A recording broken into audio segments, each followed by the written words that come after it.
The sound of metal against metal echoed through the quiet Hawthorne District evening as my mother fumbled with the new deadbolt she'd just installed.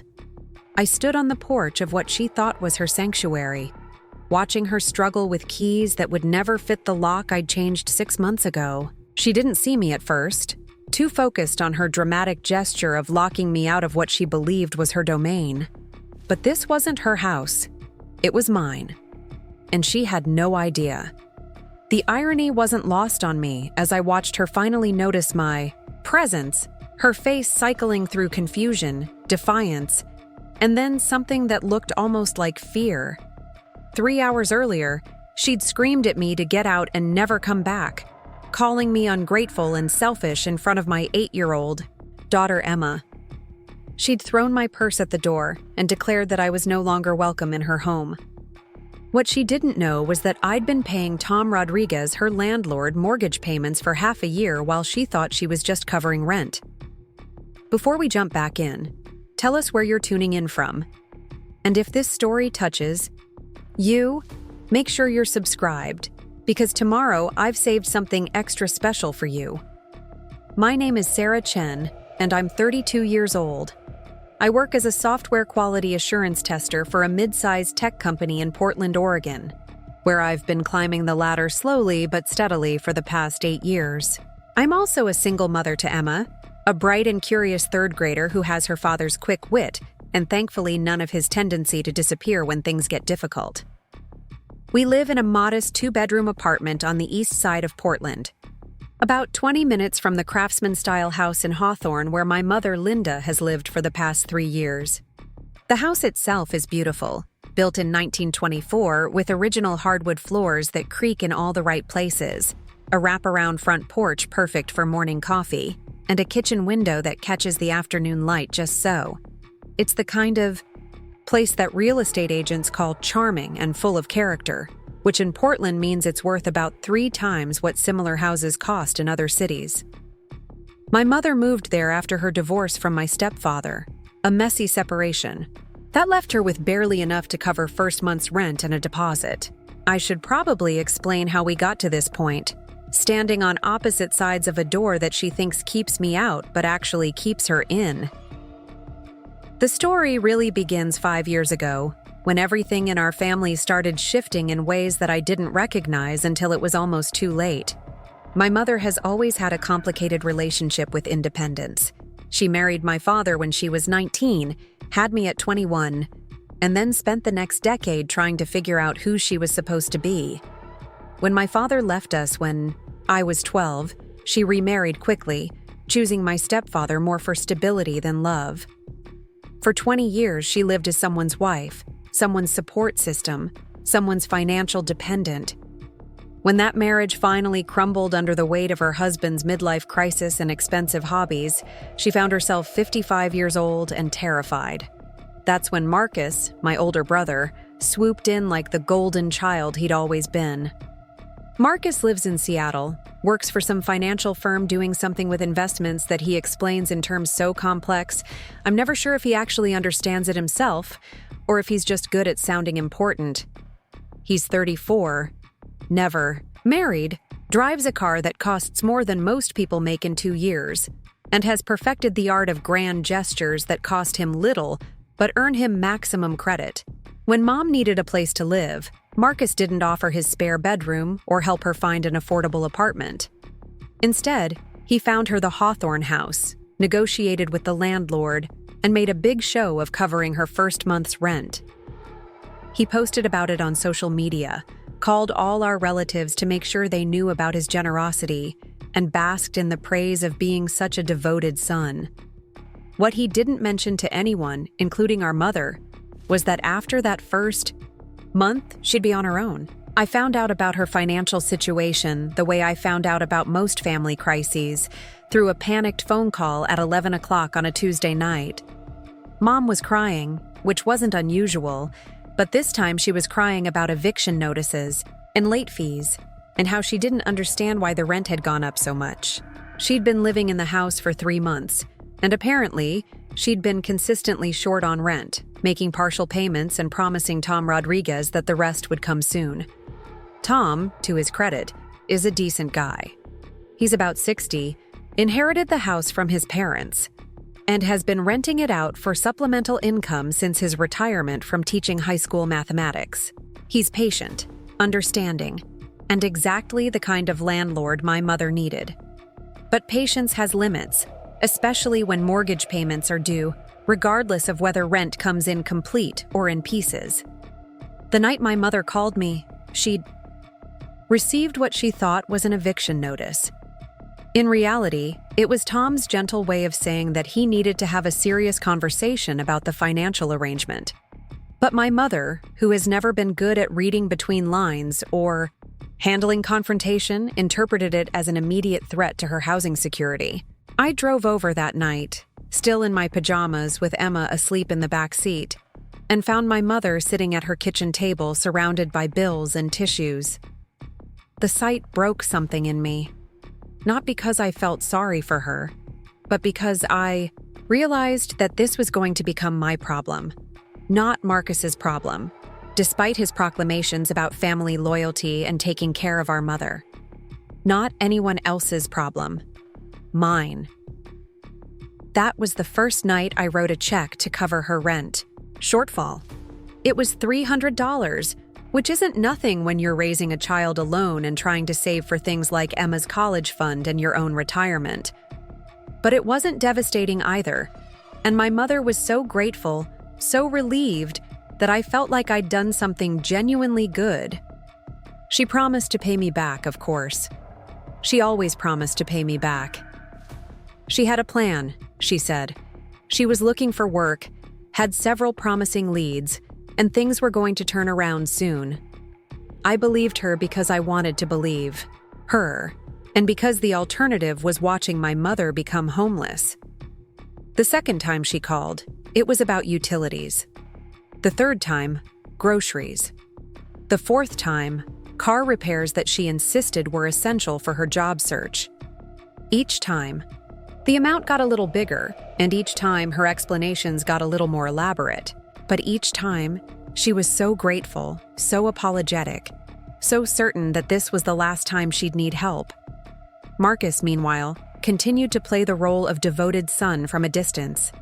He'd call Mom every Sunday, listen to her updates about her life in Portland, offer advice about job searching and budgeting, and generally sound like he was deeply involved in her well-being. When she mentioned financial struggles, he'd make sympathetic noises and suggest she look into assistance programs, or maybe consider a roommate. He never once offered to help financially, but he also never failed to remind her that he'd found her the house in the first place. The pattern continued for about a year. Preparing and narrating this story took us a lot of time, so if you are enjoying it, subscribe to our channel. It means a lot to us. Now back to the story. Mom would run short on rent, panic about eviction, call me crying, and I'd cover the difference. Sometimes it was $50, sometimes it was $500. I started budgeting for it, the way you budget for any regular expense. Emma and I ate more pasta and fewer takeout meals. I stopped buying new clothes and started shopping exclusively at thrift stores. I canceled my gym membership and started running in the neighborhood instead. Emma never complained, never asked why we couldn't afford things we used to buy without thinking. She's always been an adaptable kid, the kind who makes the best of whatever situation she finds herself in. But I started noticing things. How she'd hesitate before asking for school supplies, how she'd wear shoes until they literally fell apart, how she'd decline invitations to friends' birthday parties because she knew they required gifts we couldn't afford. The breaking point came about 18 months ago, during what should have been a routine visit to Mom's house. Emma and I had stopped by on a Saturday afternoon, planning to help with some yard work and maybe stay for dinner. When we arrived, we found Marcus's car in the driveway, which was unusual because he rarely made the 3-hour drive from Seattle. Inside, we discovered that Marcus had surprised Mom with an early Christmas present, a complete living room furniture set. New couch, new coffee table, new entertainment center, new everything. The furniture was beautiful, expensive looking, and completely unnecessary given that her existing furniture was perfectly functional. But Mom was over the moon, showing off each piece like she'd won the lottery. I watched Emma take in the scene, her 8-year-old brain trying to process why Grandma could afford new furniture, but we'd had to explain why she couldn't take dance classes this year. I watched Marcus bask in Mom's praise, accepting thanks for what I later learned was furniture he'd bought with a store credit card that required no payments for 18 months. I watched my mother, who'd called me just 2 weeks earlier asking for help with her electric bill, act like money was no object. That's when I realized that my financial help hadn't been keeping her afloat. It had been enabling her to spend money she didn't have on things she didn't need.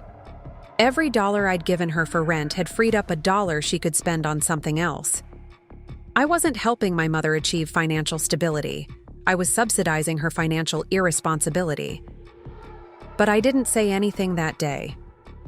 I helped her rearrange the furniture, complimented Marcus on his generosity, and pretended that everything was fine. That night, after Emma went to bed, I sat at my own kitchen table and calculated how much money I'd given my mother over the past year. The number was staggering, more than I'd spent on Emma's clothes, shoes, school supplies, and extracurricular activities combined. That's when I started making different plans. Not revenge plans, not dramatic confrontation plans, just practical. Plans for protecting my daughter and myself from a situation that had gotten out of control. The first thing I did was start tracking every penny my mother spent. Not in a creepy, invasive way, but in the obvious way that anyone who's helping support someone financially should do. When she posted photos of new clothes on social media, I noticed. When she mentioned eating out at restaurants, I made mental notes. When she bought expensive gifts for her friends' birthdays, I started seeing a pattern. The second thing I did was start looking into the real estate market in her neighborhood. Hawthorne had been gentrifying steadily for years, and property values were climbing faster than most people could keep up with. Houses that had sold for $200,000 5 years earlier were now selling for $400,000 or more. It occurred to me that Tom Rodriguez might be sitting on a property that was worth significantly more than what he'd paid for it, and that he might be interested in selling to the right buyer. I called Tom on a Thursday evening in February, about 6 months before the night I'm telling you about. I introduced myself as Linda's daughter, mentioned that I'd been helping her with expenses, and asked if we could meet for coffee to discuss the house. I think he was expecting me to negotiate for lower rent or ask for more flexible payment terms. Instead, I asked him if he'd be interested in selling. Tom was surprised but not uninterested. He'd been thinking about selling for a while, he admitted, but hadn't wanted to displace my mother. The rental income was nice, but the property taxes were increasing every year, and he was getting to an age where being a landlord felt more burdensome than profitable. If he could sell to someone who would let Linda continue living there, that would solve several problems at once. We met the following week at a coffee shop in Selwood, about halfway between his house and my apartment. Tom brought copies of all the financial documents related to the property, the original purchase price, the current mortgage balance, recent tax assessments, and records of all improvements he'd made over the years. I brought pre-approval letters from my bank and a detailed plan for how the purchase would work. The house was worth about $450,000, according to recent comparable sales in the neighborhood. Tom still owed about $200,000 on his mortgage. He was willing to sell for $400,000, which would give him a substantial profit while still being below market value. I could get a mortgage for the full purchase price, and the monthly payments would be less than what I'd been spending on my mother's rent shortfalls and emergencies. The math was actually pretty straightforward. Instead of giving my mother $300 to $500 a month in crisis management money, I'd be paying about $300 a month more than her current rent should have been. The difference was that I'd be building equity instead of throwing money into a black hole, and I'd have control over the housing situation instead of being at the mercy of my mother's financial chaos. We agreed on terms that day. Tom would sell me the house, and I would allow my mother to continue living there as a tenant. She'd pay rent directly to me instead of to him, and that rent would be exactly what she should have been paying all along, no more and no less. From her perspective, nothing would change except that she'd be writing checks to a different person. The closing process took about 60 days. During that time, I didn't mention the purchase to anyone, including Emma. I wanted to make sure everything went through before I had to explain the situation or deal with family drama. I also wanted to see how my mother handled the transition period, whether she'd continue to ask for money or if she'd manage her finances more responsibly, knowing that I was planning to step back from the crisis management role. She didn't manage more responsibly. If anything, her requests for help became more frequent and more urgent. She seemed to interpret my previous assistance as a guarantee of future assistance, and she started making financial decisions based on the assumption that I'd cover any shortfalls. She signed up for subscription services she couldn't afford, bought expensive gifts for friends, and even started talking about getting a pet, despite pet deposits and monthly pet fees she had no way to pay. The closing happened on a Tuesday. In early August, I signed papers for 2 hours, handed over a cashier's check for the down payment, and walked out of the title company as the owner of a house my mother thought belonged to someone else. Tom had been incredibly discreet about the whole process, never mentioning the sale to my mother or changing anything about their interactions. As far as she knew, she was still renting from him, and he was still her patient, understanding landlord. I waited 2 weeks before implementing any changes. During that time, I watched my mother's behavior carefully, looking for signs that she was ready to take more responsibility for her own finances. Instead, I saw more of the same patterns that had been draining my resources for months. She called me 3 times asking for money, once for rent, once for groceries, and once for what she described as an emergency car repair that turned out to be an oil change and a car wash. That's when I decided it was time to start setting boundaries. Not dramatic boundaries, not cruel boundaries, just reasonable boundaries that would protect my daughter and me while still ensuring that my mother had stable housing. I started by sending her a text message explaining that I wouldn't be able to help with rent anymore because of changes in my own financial situation. This wasn't entirely untrue since I now had a mortgage payment to make, but it also wasn't the whole truth. I was perfectly capable of continuing to subsidize her housing. I just wasn't willing to do it anymore. Her response was immediate and predictable. Panic, accusations, desperate explanations about how she was depending on me and couldn't possibly manage without my help. She called me selfish, accused me of abandoning her in her time of need, and predicted that she'd end up homeless and that it would be my fault. I listened to all of this with a patience I didn't know I possessed, and then I calmly explained that she'd been living above her means for too long, and that it was time for her to make some adjustments. I offered to help her create a budget, suggested resources for financial counseling, and reminded her that she was perfectly capable of managing her own affairs. She hung up on me. Then she called Marcus. Marcus called me an hour later, full of righteous indignation about how family members should support each other and how I was being unreasonably harsh with our mother. He lectured me about responsibility and compassion, about how much our mother had sacrificed for us when we were growing up, and about how my refusal to help could have serious consequences.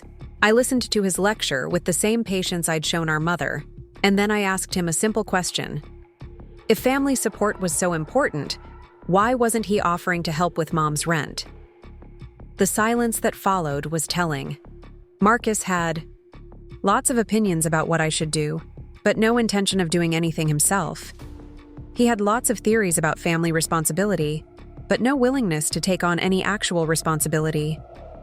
He was perfectly happy to let me handle the financial crisis while he maintained his reputation as the thoughtful, caring son who always knew the right thing to say. After I hung up on Marcus, I sat in my car in the parking lot of Emma's school, waiting for her to finish soccer practice and thinking about the conversation I'd just had. That's when I realized that buying the house hadn't just been a financial decision. It had been a test, a way of finding out whether my family saw me as a person with needs and limitations, or just as a resource to be tapped whenever necessary. They'd failed the test spectacularly. Emma bounded out of the school building that afternoon, grass stains on her uniform and a huge smile on her face. She'd scored 2 goals during practice and couldn't wait to tell me every detail of every play. As I listened to her chatter about soccer and friends and the science project she was working on, I realized that this was what mattered. Not my mother's drama, not Marcus's lectures, not the family dynamics that had been draining my energy and resources for years. What mattered was the kid sitting next to me, telling me about how she'd helped a teammate who'd fallen down, about the book she was reading, about the art project she wanted to try over the weekend. What mattered was making sure she grew up understanding that relationships should be reciprocal, that love should be demonstrated through actions as well as words, and that it's okay to protect yourself from people who take more than they give. That night, after Emma went to bed, I made a decision that would change everything. I wasn't going to tell my mother about buying the house right away. Instead, I was going to let her figure out how to manage her finances without my help. If she could do it, if she could live within her means and pay her rent on time, then we could continue as we always had. But if she couldn't, if she continued to make demands and create crises, then I'd have to make some harder choices about our relationship. September passed quietly. My mother managed to make rent, though she called several times to complain about how tight money was and how unfair it was that I wasn't helping anymore. She also called Marcus repeatedly, trying to get him to intervene on her behalf or to provide financial assistance himself. From what I could tell, he was sympathetic, but unhelpful, full of suggestions about budgeting and job searching, but unwilling to write any checks. October was harder. Mom was late with rent and called Tom to explain that she was waiting for money from her daughter, meaning me. Tom, who knew I owned the house but was honoring our agreement to keep that information private, told her that rent was due regardless of family circumstances and that she needed to make arrangements immediately. She called me in tears, furious that I was letting her be threatened with eviction. She'd told Tom that I was good for the money, she said, and now he was being unreasonable and demanding immediate payment. How could I embarrass her like this? How could I let her landlord treat her badly when I had the power to prevent it? I explained again that her rent was her responsibility, not mine. I offered again to help her create a budget or find resources for financial assistance. I suggested again that she might need to make some lifestyle changes to live within her means. She hung up on me again. 2 days later, she managed to make rent, though I never found out where the money came from. She didn't call to tell me. She'd figured it out, or to thank me for encouraging her to find her own solution. She just paid her rent and went back to her regular routine, as if the crisis had never happened. November brought a different kind of crisis. Mom called to tell me that she'd been invited to her friend Patricia's daughter's wedding, and she needed money for a dress and a gift. Not needed as in, would like to have, but needed as in, had already committed to attending and couldn't possibly show up empty-handed. I told her I couldn't help with wedding expenses, that those kinds of purchases were luxuries she'd have to budget for herself. She argued that this wasn't a luxury, it was a social obligation, and that I was being unreasonably strict about money. Everyone knew that wedding gifts and appropriate attire were just part of being a good friend, and she couldn't possibly explain to Patricia that she couldn't afford to celebrate her daughter's marriage properly. The conversation went in circles for 20 minutes, with my mother alternately pleading and demanding, explaining and accusing. Finally, I told her I had to go, that Emma needed help with homework, and that we could talk about this later. She didn't wait for later. She called Marcus. Marcus called me that evening, annoyed that he'd been dragged into another financial discussion between Mom and me. He'd already heard her version of the story, which apparently involved me being unreasonably controlling about money and refusing to help with reasonable expenses. He wanted to know what was really going on, why I'd suddenly become so inflexible, and whether I was having financial problems that I hadn't mentioned. I explained the situation as clearly as I could. I'd been helping Mom with expenses for over a year, and instead of becoming more financially stable, she'd become more financially dependent. She was making spending decisions based on the assumption that I'd cover any shortfalls, and that wasn't sustainable for me or healthy for her. Marcus listened, made appropriate sympathetic noises, and then asked what I thought he should do about it. The question hung in the air between us like a challenge. What did I think he should do? I thought he should help. I thought he should step up and take some responsibility for our mother's well-being, instead of lecturing me about family obligations while contributing nothing himself. I thought he should stop acting like financial support was my job, while emotional support was his specialty. But I didn't say any of that. Instead, I said that I thought he should do whatever felt right to him, and that I'd support whatever decision he made. He decided to do nothing, of course. He told Mom that she needed to be more understanding of my financial situation, suggested that she look for ways to earn extra money, and promised to visit for Christmas if his work schedule allowed. Mom went to the wedding in a dress she already owned and gave a card with $20 in it. She was embarrassed, she told me later, but she'd managed. She'd figured out how to participate in her friend's celebration without spending money she didn't have, and the world hadn't ended. I was proud of her for finding a solution, and I told her so. But instead of feeling good about her resourcefulness, she seemed resentful that she'd been put in a position where she had to make compromises. In her mind, the problem wasn't that she'd been living beyond her means. It was that I'd stopped enabling her to continue living beyond her means. December was when everything started falling apart.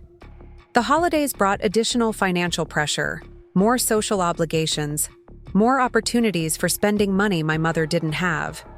She wanted to buy Christmas gifts for everyone, wanted to host Christmas dinner, wanted to make sure Emma had a magical holiday season. All of these desires were reasonable and understandable. The problem was that she wanted to fulfill them with money she didn't have, and she expected me to make up the difference.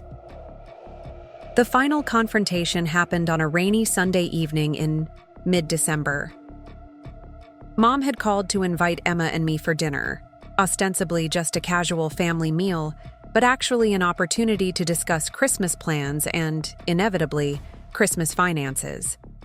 Emma and I drove over after she finished her homework, expecting to spend a quiet evening together and maybe help Mom with some holiday decorating. Instead, we walked into what felt like an intervention. Mom had prepared what was clearly a speech about family responsibilities and holiday traditions. She'd made notes on index cards, which she referred to frequently as she explained why it was important for families to support each other during difficult times, and why the holidays were especially important for maintaining family bonds. The speech went on for about 10 minutes, during which Emma and I sat politely and listened to Mom explain why I needed to be more flexible about helping with expenses. She had plans, she said, wonderful plans for Christmas that would create beautiful memories for Emma and bring our family closer together. But she needed my cooperation, my understanding, and my financial support to make those plans happen. When she finished her speech, she looked at me expectantly, waiting for me to agree to whatever amount of money she'd calculated she needed for her Christmas vision. Instead, I asked her how much money she was talking about. $800, she said, for gifts and groceries and decorations and all the little extras that make Christmas special. It wasn't that much, really, when you considered how much joy it would bring and how important it was for Emma to have good holiday memories. I looked at my daughter, who was sitting quietly beside me, taking in this conversation with the careful attention she always paid to adult discussions she didn't fully understand. Emma knew we'd been having money troubles. She knew I'd been working extra hours and cutting expenses. She knew Christmas was going to be smaller this year, and she'd been nothing but understanding and supportive about that reality. And now my mother was asking me to spend $800 I didn't have to fund her holiday fantasy, while my own daughter went without dance lessons and new clothes and all the things she wanted but never asked for because she understood our situation. That's when I realized I was done. Not angry, not hurt, just done. Done with the manipulation, done with the guilt trips, done with being treated like an ATM instead of a person. Done with watching my mother prioritize her wants over my daughter's needs while lecturing me about family responsibility. I told my mother I couldn't help with Christmas expenses, that $800 was far beyond what I could afford, and that she'd need to scale back her plans to match her budget. She didn't take it well. The argument that followed was loud, ugly, and completely unnecessary. Mom accused me of ruining Christmas, of being selfish and heartless, of caring more about money than family. She said I'd changed, that I used to be generous and caring, and that she didn't know what had happened to me. I tried to stay calm, tried to explain my financial situation and the choices I'd had to make over the past year. But every explanation I offered was met with more accusations, more guilt, more demands that I reconsider my decision. Finally, Emma tugged on my sleeve and whispered that she wanted to go home. She'd been sitting quietly through the entire argument, but I could see that she was uncomfortable and maybe a little scared by the intensity of her grandmother's anger. I stood up, gathered our coats, and told Mom that we were leaving. She followed us to the door, still arguing, still demanding, still insisting that I was making a terrible mistake that would hurt our entire family. At the door, she delivered her ultimatum. If I walked out without agreeing to help with Christmas, if I continued to prioritize money over family, then I wasn't welcome in her house anymore. She was tired of dealing with my selfishness, she said, and she wasn't going to expose herself to that kind of negativity during the holiday season. I looked at her standing in the doorway of the house I'd bought to protect her housing security, delivering an ultimatum about money I'd been providing for over a year, calling me selfish while asking me to fund her Christmas fantasy with money I couldn't afford to spend. And I smiled. Not a bitter smile, not a sarcastic smile, just a peaceful smile that came from finally seeing the situation clearly. "Okay, Mom," I said. "Take care of yourself." Emma and I got in the car and drove home through the December rain, listening to Christmas music on the radio and talking about what we wanted to do for our own Christmas celebration. Simple plans, affordable plans, plans that focused on spending time together rather than spending money we didn't have. That night, after Emma went to bed, I called Tom Rodriguez and told him it was time to let my mother know who her new landlord was. The conversation was going to happen whether I initiated it or not, and I preferred to control the timing and the circumstances. 3 days later, Tom knocked on my mother's door and explained that he'd sold the house and that her new landlord would be contacting her soon about future rent payments and lease arrangements. My mother called me immediately, panicked about the sale and worried about what it would mean for her housing situation. She'd grown comfortable with Tom's patient approach to late rent and financial flexibility, and she was terrified that a new landlord might be less understanding. I let her voice her fears and concerns, made appropriate sympathetic noises, and then casually mentioned that she didn't need to worry about the new landlord because the new landlord was me. The silence that followed was complete and profound. When she finally found her voice, the first words out of her mouth were an accusation. How long had I been planning this? How could I have deceived her so completely? What kind of person manipulates their own mother's housing situation without telling her? I explained the timeline, the financial reasoning, and the practical benefits of the arrangement. I assured her that nothing would change from her perspective, that she could continue living in the house as long as she paid rent on time and took care of the property. But she wasn't interested in practical explanations. She was interested in the betrayal, the deception, the fact that I'd made a major decision about her life without consulting her. She felt manipulated, controlled, and humiliated by the revelation that her financial independence had been an illusion.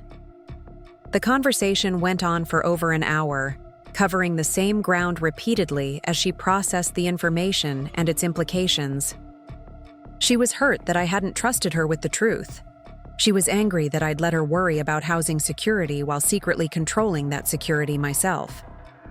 She was confused about my motivations and suspicious of my intentions.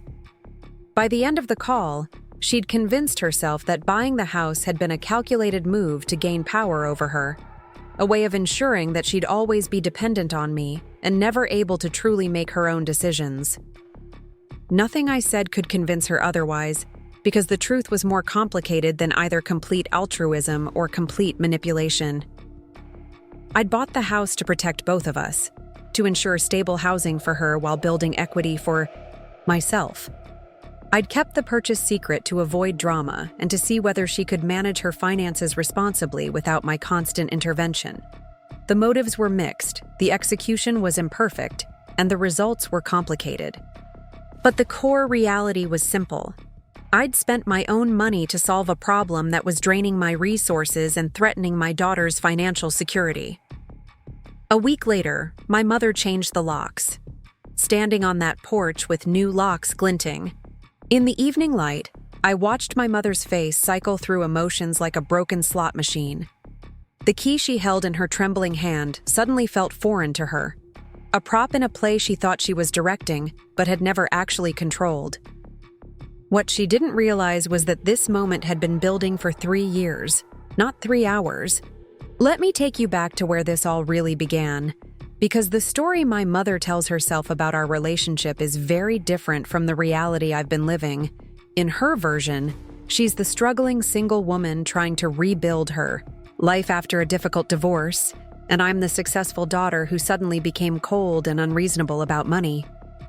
In my version, I'm the woman who spent 3 years watching my mother transform from someone who needed temporary help into someone who felt entitled to permanent support. The transformation didn't happen overnight. It was gradual, subtle, the kind of change that you don't notice until you step back and compare who someone was to who they've become. When my mother first moved to Portland after her divorce, she was embarrassed about needing help. She'd apologized for asking, promised to pay me back, and genuinely seemed motivated to become financially independent. She applied for jobs, attended interviews, and made real efforts to rebuild her life. But somewhere along the way, something shifted. The apologies became less frequent. The promises to pay me back became more vague. The job search became more selective, with my mother turning down opportunities because they didn't pay enough, or the hours weren't convenient, or the work wasn't the kind of thing she saw herself doing long-term. I should have recognized the pattern earlier, but I was too close to see it clearly. When you're in the middle of someone else's crisis, when you're the person they call when everything falls apart, it's hard to distinguish between legitimate emergencies and manufactured drama.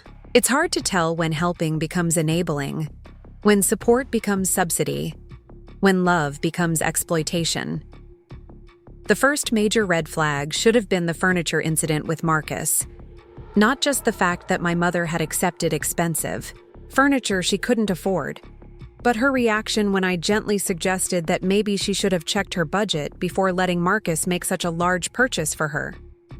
She got defensive, accused me of being jealous of Marcus's generosity, and insisted that she deserved nice things after everything she'd been through. That phrase, "after everything I've been through," became a recurring theme in our conversations.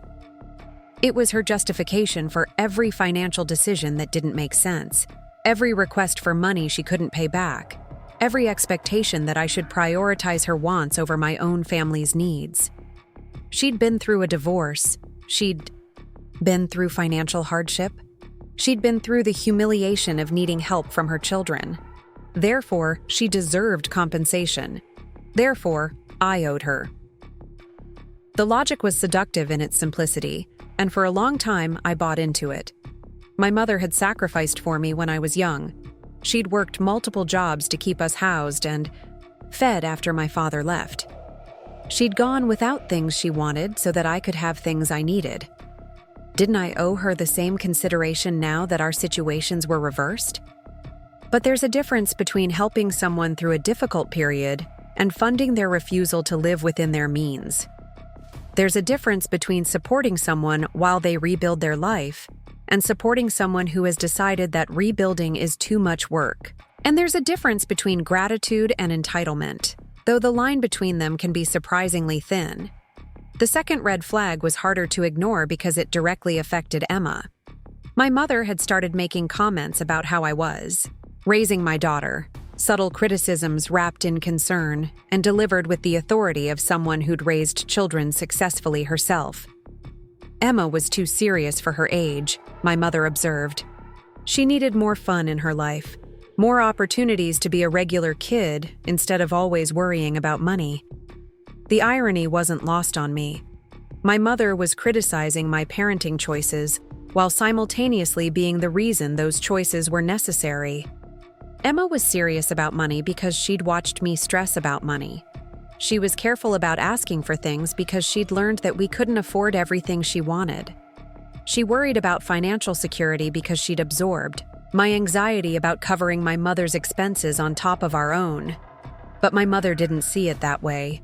In her mind, my financial stress was a character flaw, a sign that I wasn't managing my money properly or wasn't earning enough to support my family comfortably.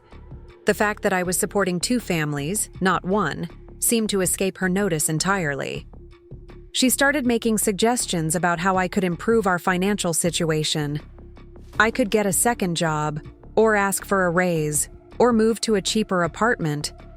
I could stop being so rigid about budgeting and learn to be more flexible about expenses. I could follow Marcus's example and think bigger about my career instead of settling for a stable but unexciting job. Each suggestion was delivered with genuine helpfulness, as if she was offering valuable advice I'd never considered. The idea that I might already be doing everything possible to manage my finances responsibly, and that the problem was her additional expenses rather than my inadequate income, never seemed to occur to her. The third red flag was the most painful because it involved Emma directly. My mother started buying my daughter gifts, small things at first, treats and toys that seemed harmless enough. But the gifts came with commentary about how Emma deserved more than I was providing, how every child should have certain experiences and possessions regardless of their family's financial situation.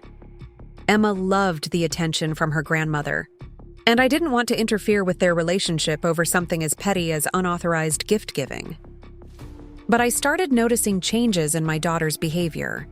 She began asking why we couldn't afford things that other kids had, why Grandma could buy her presents but I couldn't buy her dance lessons, why money seemed to be such a big problem for us but not for other families. These were reasonable questions from an 8-year-old, but they were questions I couldn't answer honestly, without explaining that Grandma's gift-giving was funded by money that should have been going toward Emma's activities and experiences. I couldn't tell my daughter that her grandmother was spending money she didn't have to make herself look generous, while criticizing me for being too restrictive with money I was actually spending on someone else. So I found myself in the impossible position of defending financial choices that weren't really choices, explaining limitations that weren't really necessary, and watching my daughter absorb lessons about money and family that I never intended to teach her. That's when I realized that my mother's financial dependence wasn't just affecting me anymore.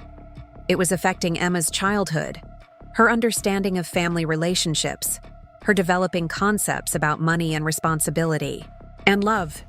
I was allowing my mother's problems to become my daughter's problems, and that was unacceptable. The decision to buy the house came out of that realization. I needed to create some distance between my mother's financial chaos and my daughter's sense of security. I needed to establish boundaries that would protect Emma from the ongoing drama, while still ensuring that my mother had stable housing. And I needed to find a way to help my mother without continuing to enable her irresponsible financial behavior. Real estate felt like the perfect solution because it addressed multiple problems simultaneously. I could stop the monthly crisis, calls about rent while building equity for Emma's future. I could ensure my mother's housing security while establishing clear boundaries about what I would and wouldn't pay for. I could step back from the role of emergency financial provider while still maintaining our family relationship. The decision made sense financially, practically, and emotionally. What I didn't anticipate was how my mother would react to the revelation, or how quickly the situation would escalate once she learned the truth. The day after I told her about the house purchase, my mother called me 6 times. I answered the first call and listened to 20 minutes of accusations and arguments. I let the other 5 calls go to voicemail, where she left increasingly angry messages about betrayal and manipulation and how I'd destroyed her trust in our relationship. The messages were hard to listen to, not because they were cruel, but because they revealed how differently we understood our situation. In my mother's mind, I had deceived her by not telling her about the house purchase. In my mind, I had protected both of us by creating a stable housing arrangement that would benefit everyone involved. She saw manipulation where I saw problem solving. She saw control where I saw protection. She saw betrayal where I saw love expressed through action rather than words. The fundamental disconnect wasn't really about the house, though. It was about responsibility, autonomy, and what we owed each other as family members. My mother believed that loving families shared resources freely, that her children should want to support her financially, and that asking for help was a reasonable expression of family bonds. I believed that loving families respected each other's limitations, that financial support should be temporary and goal-oriented, and that independence was healthier for everyone involved. Neither perspective was completely right or completely wrong, but they were incompatible. As long as my mother saw my financial boundaries as evidence that I didn't love her enough, and as long as I saw her financial requests as evidence that she didn't respect my limitations, we were going to be in conflict. The house purchase had forced that conflict into the open by creating a situation where the underlying issues could no longer be ignored or papered over with temporary solutions. Marcus called me 3 days after my mother learned about the house. He'd gotten her version of the story, which apparently cast me as a manipulative schemer who'd been plotting to control her housing situation for months.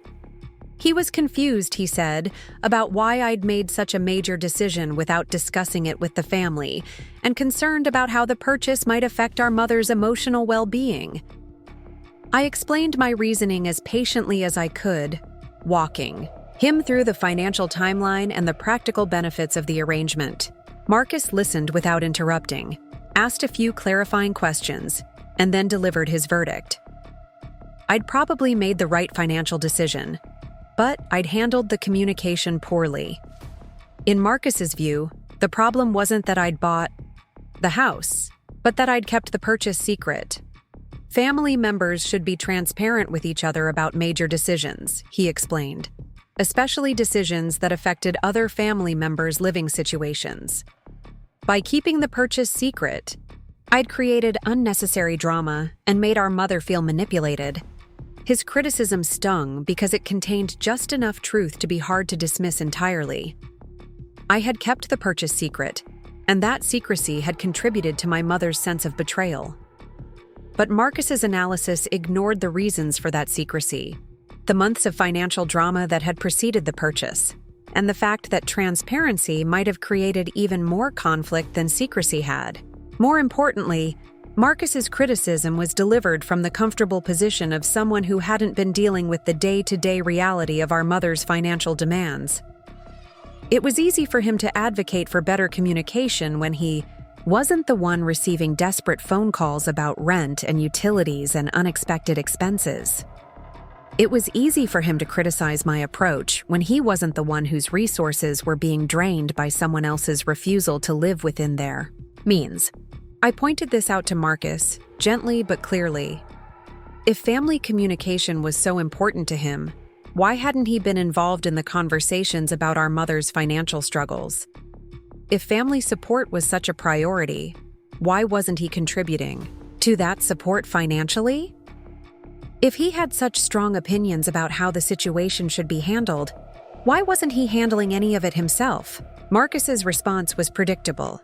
He lived in Seattle, he reminded me. He had his own financial obligations.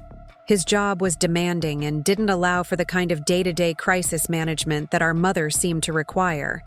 He helped in other ways, through emotional support and advice and regular phone calls that kept our mother from feeling completely isolated. All of these points were valid, but they also highlighted the fundamental inequity in our family dynamic. Marcus got credit for being a caring son by making weekly phone calls and offering advice. I was expected to be a caring daughter by solving actual problems with my own time and money. Marcus's contributions were emotional and convenient. Mine were financial and costly. The conversation with Marcus clarified something important for me. The conflict with my mother wasn't really about the house, and it wasn't really about money. It was about expectations, roles, and the unspoken agreements that had developed over years of family interactions. Somewhere along the way, I had become the designated problem solver, the family member responsible for handling crises and providing practical support. Marcus had become the designated emotional supporter, offering sympathy and advice while remaining safely removed from the actual work of problem solving, and my mother had become the designated recipient of care, entitled to support from her children without reciprocal responsibilities. These roles had developed organically, without discussion or conscious agreement, but they had become entrenched over time, reinforced by repeated interactions and unquestioned assumptions about what each family member should contribute to the other's well-being.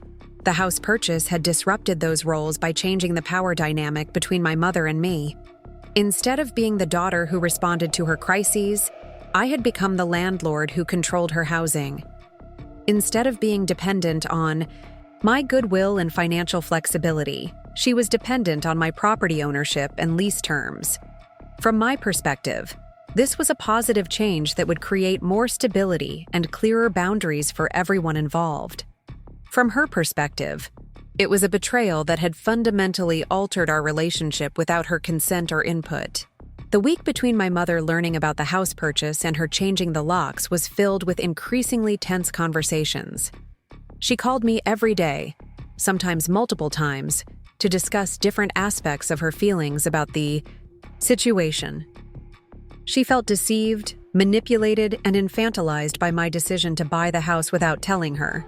She felt that I'd used her financial vulnerability against her, taking advantage of her need for housing security to gain power over her living situation. I tried to address her concerns as honestly as possible, acknowledging that the secrecy had been hurtful while explaining the practical reasons for my approach. I assured her that my intention wasn't to control her, but to create stability for both of us. I reminded her that nothing had changed from her perspective except the name on the lease and the account number for rent payments. But my rational explanations didn't address her emotional reality. She didn't want to be managed or protected or solved.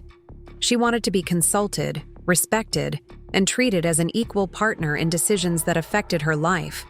She wanted agency, not just security. These were reasonable wants, and in many ways, her feelings about the situation were justified. I had made a unilateral decision about her housing, even though that decision was motivated by good intentions and practical considerations. I had prioritized problem-solving over communication, effectiveness over transparency. But I also knew that transparency would have created different problems. If I had told my mother about my plan to buy the house, she would have had opinions about the purchase price, the timing, the lease terms, and every other aspect of the transaction. She would have wanted to negotiate, to modify the arrangement to better suit her preferences, to maintain some control over a situation that she was not financially equipped to control. More problematically, she would have seen the house purchase as evidence that I had more money than I'd been letting on, proof that my previous reluctance to help with expenses had been a choice rather than a necessity. She would have interpreted my ability to buy a house as confirmation that I could afford to cover her shortfalls without real hardship to myself. The conversation would have become about how much I should be contributing to her expenses rather than about how she could manage her expenses independently. The focus would have shifted from her financial responsibility to my financial obligations as her daughter. So while I regretted the hurt that my secrecy had caused, I didn't regret the decision to keep the purchase private until after it was complete. Sometimes protecting people requires making decisions they won't initially appreciate, And sometimes love means accepting that you'll be misunderstood in the short term to create better outcomes in the long term. The final conversation before the lock-changing incident happened on a rainy Thursday evening. Emma was at a friend's house for a sleepover, which meant I could speak freely without worrying about what my daughter might overhear. My mother had called to tell me that she'd been thinking about our situation and had some things she needed to say. She'd spent a lot of time processing her feelings about the house purchase, she explained, and she'd come to some conclusions about our relationship and what needed to change going forward. She appreciated that I'd been trying to help her, but she felt that my approach had been paternalistic and controlling. She needed me to understand that she was a capable adult who could make her own decisions about her life, her finances, and her living situation. I listened carefully to everything she said, and most of it was reasonable. She was a capable adult, and she did deserve to be treated with respect and dignity. She should have input into decisions that affected her life, and she shouldn't have to feel grateful for basic housing security. But then she moved from reasonable requests for respect to unreasonable demands for support. Going forward, she wanted our relationship to be more collaborative. She wanted to be consulted about decisions related to the house, from maintenance, issues to potential improvements. She wanted flexibility in the lease terms, recognition that unexpected expenses might occasionally delay rent payments. And she wanted assurance that I would continue to provide financial assistance when she faced legitimate emergencies. In other words, she wanted all the benefits of being treated as an equal partner without any of the responsibilities of actually being an equal partner. She wanted input into decisions about a house she hadn't purchased, flexibility for obligations she couldn't meet, and continued financial support for problems she couldn't solve. I tried to explain why her requests were problematic, but every point I made was met with accusations of being controlling or unsympathetic. When I mentioned that house-related decisions were ultimately my responsibility as the owner, she accused me of using property ownership to manipulate her. When I suggested that rent needed to be paid consistently regardless of other expenses, she accused me of being inflexible and unrealistic about her financial situation. The conversation went in circles for over an hour, with both of us becoming increasingly frustrated and defensive. Finally, my mother delivered an ultimatum that she seemed to think would resolve the conflict in her favor. If I couldn't treat her with the respect and consideration she deserved, if I insisted on being controlling and inflexible about money and housing, then maybe we needed to take a break from each other. She was tired of feeling like a burden, tired of being made to feel grateful for basic kindness from her own daughter, tired of walking on eggshells around someone who was supposed to love her unconditionally. She would continue living in the house and paying rent, because she didn't have other housing options immediately available. But she didn't want to have personal conversations with me anymore, didn't want to pretend that our relationship was healthy when it clearly wasn't, didn't want to expose herself to continued disappointment and manipulation. I could be her landlord, she said, but I couldn't be her daughter until I learned how to love her properly. The words hung in the air between us like a challenge and a threat. She was gambling that I would choose our relationship over my boundaries, that the prospect of losing her would motivate me to return to the old dynamic of endless support and crisis management. Instead, I felt something I hadn't expected: relief. For 3 years, I had been trying to solve an unsolvable problem, trying to help someone who didn't want to be helped so much as they wanted to be funded. I had been bending over backward to accommodate someone who interpreted every boundary as a betrayal, every limitation as evidence of insufficient love. I had been exhausting myself trying to maintain a relationship with someone who saw me primarily as a resource rather than as a person with my own needs and limitations. The ultimatum wasn't a threat. It was permission to stop trying to fix something that had been broken for longer than I'd been willing to admit. "Okay, Mom," I said quietly. "I think that's probably for the best." The silence that followed was profound. She had expected me to argue, to plead, to negotiate. She had expected me to choose the relationship over my principles, love over logic, family harmony over personal boundaries.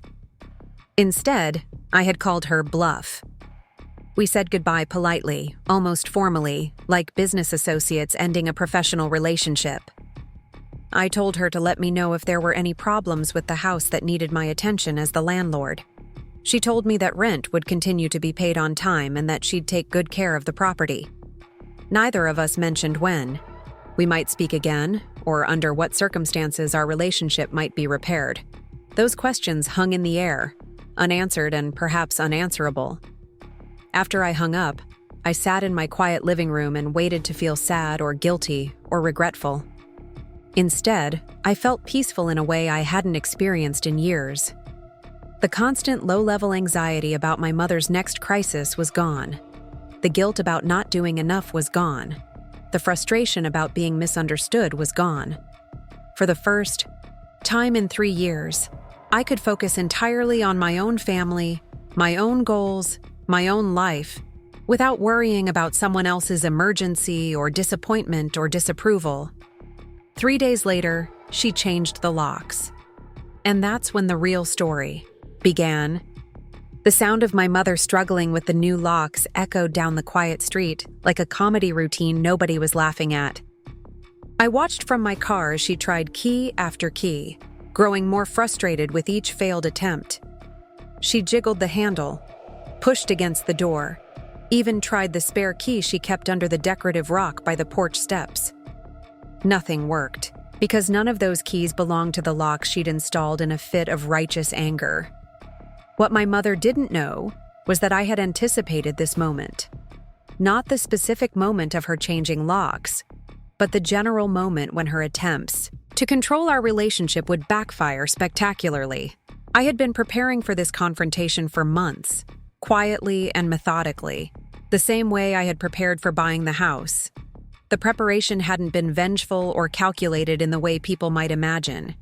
It had been practical, the kind of planning you do when you love someone, but recognize that loving them doesn't mean accepting their dysfunction indefinitely. I had been preparing for the day when my mother's emotional manipulation would force me to choose between enabling her behavior and protecting my own family.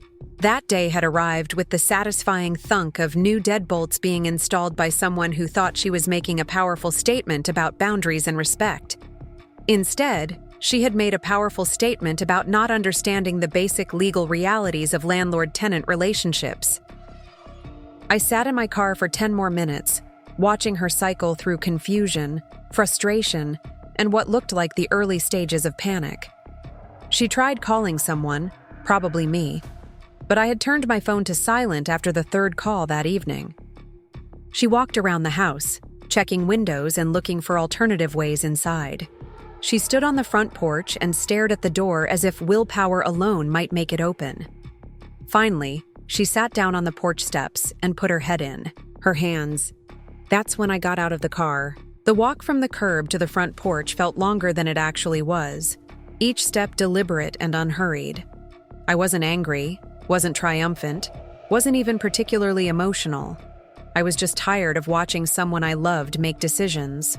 That hurt both of us while refusing to acknowledge the reality of our situation. "Having trouble with your locks?" I asked, my voice neutral and conversational.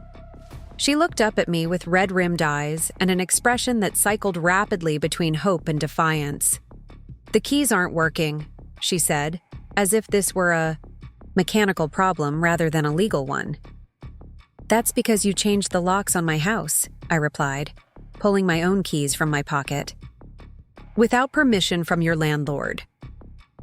The words hung in the evening air like a truth she hadn't been ready to face. For 3 days, she had been living with the satisfaction of having taken control of her living situation, of having finally drawn a line with her difficult daughter. She had told her friends about standing up for herself, about refusing to be manipulated by someone who used money to control relationships. Now she was discovering that control had been an illusion all along. I walked past her to the front door, inserted my key into the lock she hadn't changed because she hadn't known it existed, and opened the door to my house. The deadbolt she had installed was impressive, probably expensive, and completely irrelevant, because it was the second lock on a door that had always had 2 locks. "How?" she whispered, staring at the open door. "I had a locksmith install a second deadbolt when I bought the house," I explained. "It's hidden behind the decorative molding, so it's not visible unless you know where to look. Standard security upgrade for rental properties." This wasn't entirely true. I had installed the second lock specifically because I knew my mother well enough to anticipate that she might try something exactly like this. It hadn't been paranoia. It had been pattern recognition based on 3 years of watching her respond to boundaries by trying to eliminate them rather than respect them. She followed me into the house that she had been locked out of for less than 4 hours, moving slowly and carefully as if the familiar space had become foreign territory. I went to the kitchen and put the kettle on for tea, a gesture of normalcy, in a situation that had moved far beyond normal family dynamics. "You can't do this," she said, standing in the doorway between the living room and kitchen. "You can't just walk into someone's home like you own the place."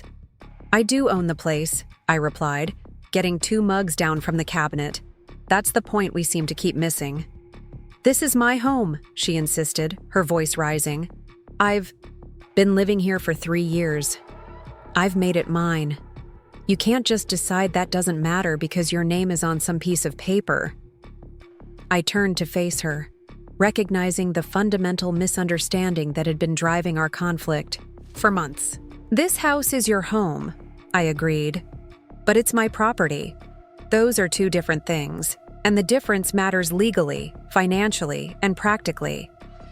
She stared at me as if I were speaking a foreign language, and in many ways I was. The language of boundaries, of legal realities, of relationships that had limits and expectations rather than unlimited accommodation. "I don't understand what happened to you," she said, sinking into one of the kitchen chairs. "You used to be so kind, so generous. You used to care about family more than money." The accusation was familiar, one I'd heard in various forms over the past several months. But sitting in my own kitchen, in the house I had purchased to solve the very problems she was now accusing me of creating, I finally understood something important about our dynamic. My mother's version of kindness required me to be perpetually available for her crises, perpetually willing to sacrifice my own financial security for her comfort, perpetually grateful for the opportunity to prove my love through financial support. Her version of generosity was one-directional, flowing from me to her without reciprocity or recognition. Her version of caring about family meant that I should prioritize her wants over my daughter's needs, her emotional comfort over my financial stability, her preferences over my boundaries. "I care about family exactly as much as I always have," I said quietly. "But I've learned to care about my own family first." "I am your family," she replied, and the pain in her voice was genuine. "You are," I agreed, "but so is Emma. And when I have to choose between funding your lifestyle and funding her childhood, I'm going to choose her every time."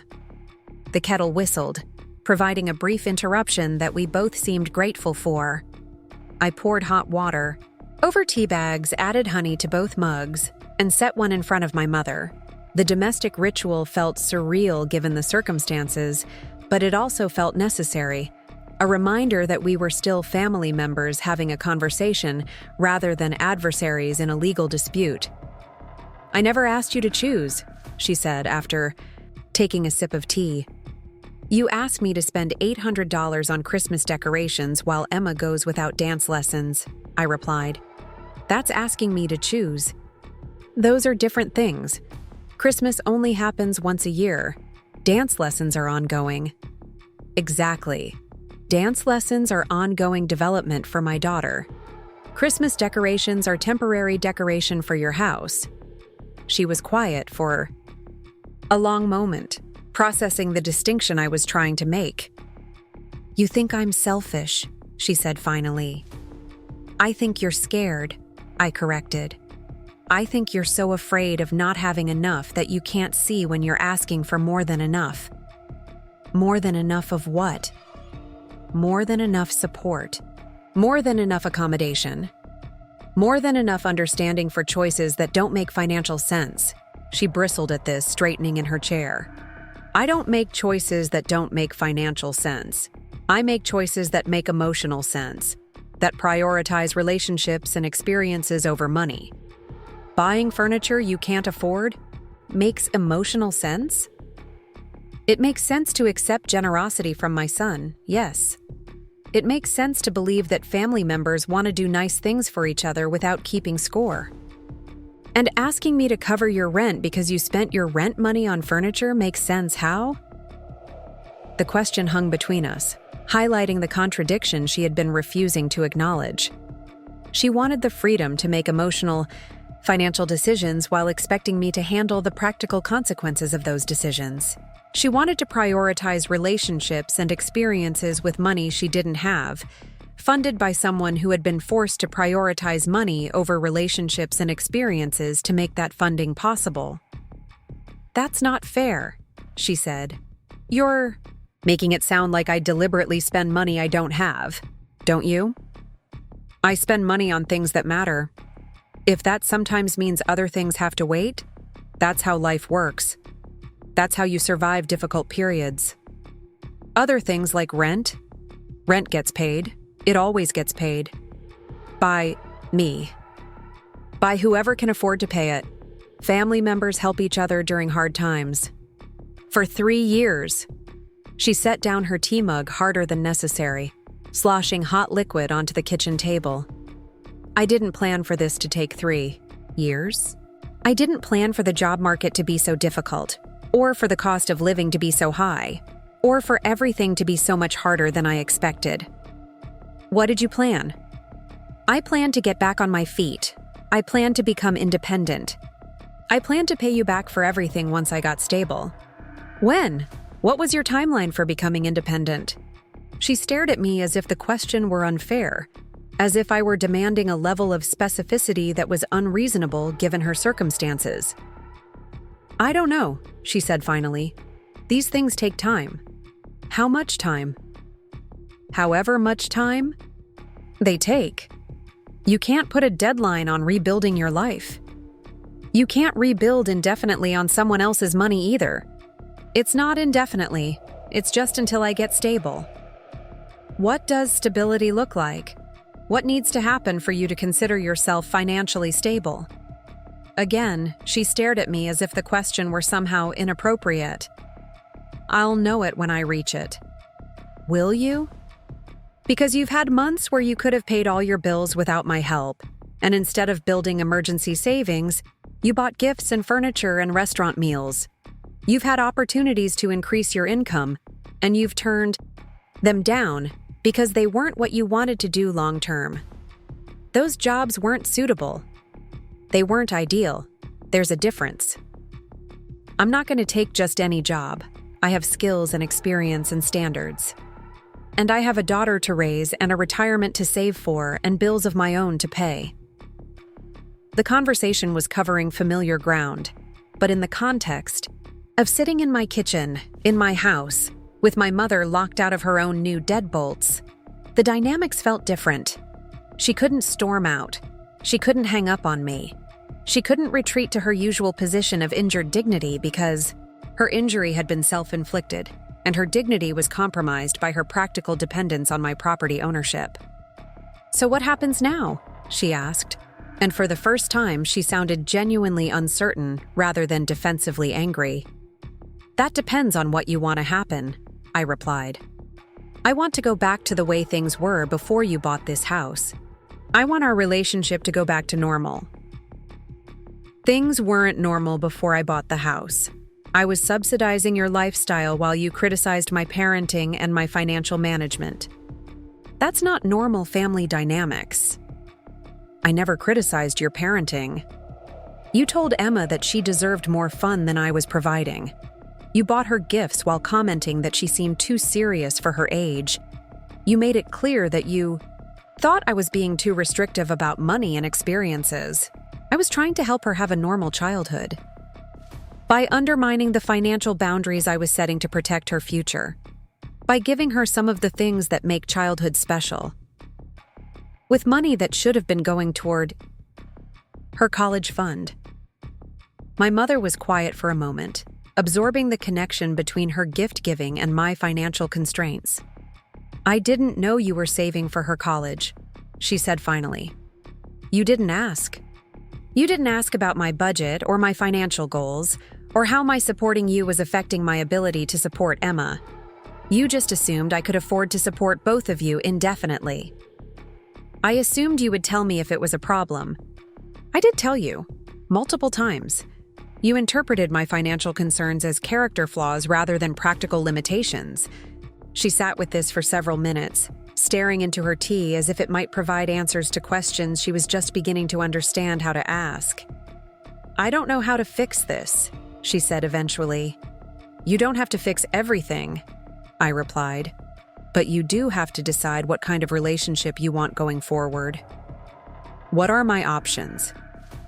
The question was asked without sarcasm or defiance, which felt like progress. She was finally ready to acknowledge that her choices had consequences, and that those consequences would shape our future interactions. "You can live here as my tenant," I explained. "You pay rent on time, you take care of the property, and we maintain a cordial but professional relationship focused on housing issues. What about our personal relationship?" "That depends on whether you can accept boundaries without interpreting them as rejection." "What boundaries?" "I won't provide financial support beyond the housing arrangement. I won't rearrange my budget to accommodate your financial emergencies. I won't prioritize your wants over Emma's needs." "Those aren't boundaries. That's abandonment." "No, that's self-preservation. Abandonment would be evicting you and cutting off all contact. Boundaries are continuing to provide stable housing while refusing to fund an unsustainable lifestyle." She was quiet again, processing the distinction between abandonment and boundaries, between rejection and limitation. "What if I can't afford the rent without help?" she asked. "Then you'll need to find a way to afford it, or find somewhere else to live that you can afford." "You'd actually evict me?" "I'd actually follow standard landlord-tenant procedures if rent isn't paid consistently." "Even though I'm your mother?" "Especially because you're my mother. I want you to have housing security, but I can't provide that security if you don't meet your basic obligations as a tenant." The words felt harsh even as I said them, but they also felt necessary. For 3 years, I had been providing housing security without any reciprocal responsibility from my mother. She had been free to make poor financial decisions because she knew I would cover the consequences. She had been free to prioritize her wants because she knew I would handle her needs. That dynamic had to change if we were going to have any kind of sustainable relationship going forward. "I need time to think about this," she said. "That's fine. But while you're thinking, the locks you installed need to be removed. You can't change locks on a rental property without landlord permission." "What if I refuse?" "Then you'll be in violation of your lease, and I'll have grounds for eviction." She stared at me as if seeing me for the first time, recognizing that the daughter who had been endlessly accommodating for 3 years had been replaced by someone who understood legal realities and was willing to enforce them. "When did you become so hard?" she asked. "When I realized that being soft was enabling you to make choices that hurt both of us," I replied. "I never meant to hurt you." "I know, but impact matters more than intention, and the impact of 3 years of financial dependence has been significant for me and for Emma." "What about the impact on me? What about how hard this has been for me?" "I've been trying to minimize that impact for 3 years. I've been trying to make this situation as easy as possible for you. And in the process, I made it unsustainable for myself." "So now you're making it hard for me instead?" "Now I'm making it realistic for both of us." She finished her tea, in silence, washing the mug and setting it in the dish drainer, with the careful attention of someone who was stalling for time. Finally, she turned to face me with an expression I couldn't quite read. "I'll remove the locks," she said. "But I need you to understand that this feels like punishment for trying to set boundaries of my own." Your boundaries involve changing locks on property you don't own. That's not setting boundaries. That's vandalism. I was trying to protect myself from feeling controlled and manipulated. By controlling and manipulating the physical space, she winced at the parallel I was drawing. That's not what I intended. But that's what you did. You tried to solve a relationship problem with a power play, and it backfired because you don't actually have the power you thought you had. So you're demonstrating that you have the power instead? I'm clarifying the actual power structure, so we can have honest conversations about our relationship. Honest conversations where you hold all the cards? Honest conversations where we both acknowledge reality instead of pretending that our situation is something other than what it is.